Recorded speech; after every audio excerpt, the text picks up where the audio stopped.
மாநகராட்சியில் 150 கோடி வரி முறைகேடு என புகார் எழுந்த நிலையில் மதுரை மேயர் இந்திராணி ராஜினாமா செய்ய முடிவு செய்திருப்பதாக தகவல் வெளியாகியிருக்கிறது.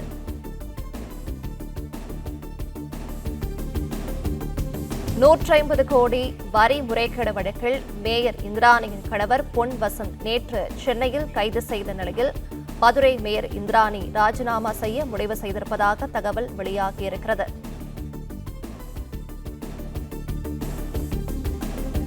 $150 கோடி முறைகேடு வழக்கில் கணவர் கைது செய்யப்பட்டுள்ளதால் மேயர் இந்திராணியை ராஜினாமா செய்யுமாறு திமுக மேலிடம் அறிவுறுத்தியதாக தகவல் வெளியாகியிருக்கிறது.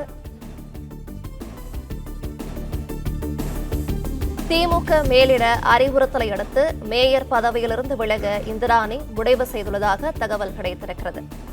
கூடுதல் விவரங்களை சிதல ராஜ்குமார் வழங்க கேட்கலாம். ராஜ்குமார், வணக்கம். விவரங்களை சொல்லலாம்.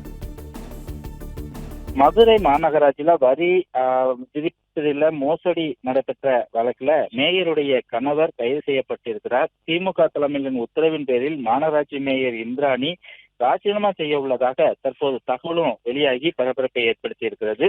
மதுரை மாநகராட்சியில 150 கோடி ரூபாய் வரி வசூல் மோசடி தொடர்பாக மதுரை மாநகராட்சி மேயர் இந்திராணியுடைய கணவர் பொன் வசந்த் நேற்று சென்னையில் கைது செய்யப்பட்டு அங்கிருந்து மதுரைக்கு அழைத்து வரப்பட்டு தற்போது அவர் நீதிமன்றத்தில் ஆஜர்படுத்துவதற்கு முன்பாக மருத்துவ பரிசோதனை செய்யப்பட்ட போது மதுரை ராஜாட்சி மருத்துவமனையில் அவருக்கு உயர் ரத்த அழுத்தம், ரத்தத்தினுடைய சர்க்கரை அளவு அதிகரித்ததாகவும் இசிஜி மற்றும் பல்வேறு சோதனைகள் செய்வதற்காக நெஞ்சுவலி உள்ளிட்ட பல்வேறு உடல்நலக்குறைவு ஏற்பட்டதாக மதுரை அரசு ராஜாட்சி மருத்துவமனையுடைய 114வது வார்டுல உள்நோயாளியாக அனுமதிக்கப்பட்டு சிகிச்சை பெற்று வருகிறார்.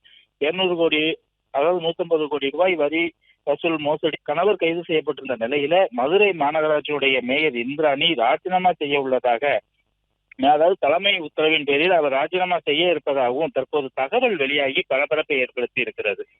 பிளே ஸ்டோர் மற்றும் ஆப் ஸ்டோரில் இருந்து பாலிமர் செயலியை QR கோடு மூலம் பதிவிறக்கம் செய்யுங்கள். செய்திகளை உடனுக்குடன் பெறுங்கள்.